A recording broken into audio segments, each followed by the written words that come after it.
장장 180일간의 수사를 마친 조은석 내란 특검이 12월 15일 오전 최종 수사 결과 발표 브리핑을 했다.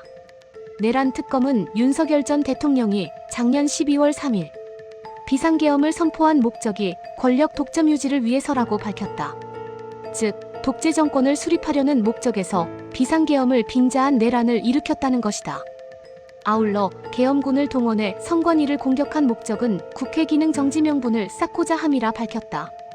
조은석 내란 특검은 총 249건의 사건을 접수했으며 검찰로부터 38건, 공수처로부터 71건, 경찰로부터 33건, 국방부로부터 22건 등 총 164건의 이첩 사건과 특검이 인지한 40건의 사건, 특검에 접수된 고소고발 사건이 45건이라고 했다. 그리고 이 중 215건을 처리했고 34건을 경찰 국가수사본부에 이첩했다고 밝혔다.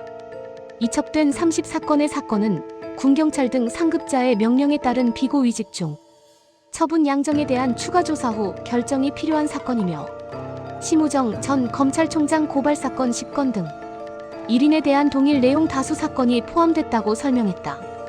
아울러 특검은 총 27명의 인물들을 기소했다고 밝혔는데 그 명단은 다음과 같다.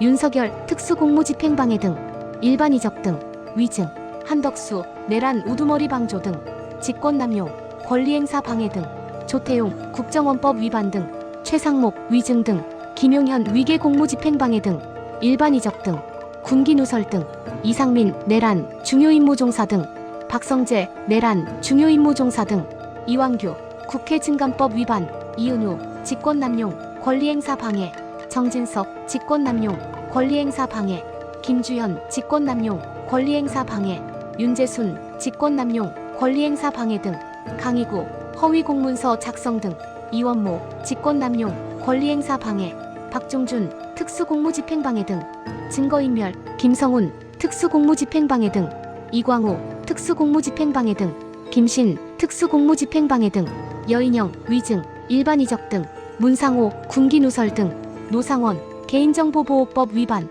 김용대 직권남용 권리행사 방해 등, 김모대령 군기누설 등, 정모대령 군기누설 등, 추경호 내란 중 요임무종사, 임종득 직권남용 권리행사 방해 등, 황교안 내란 선동 등 이상 27명입니다.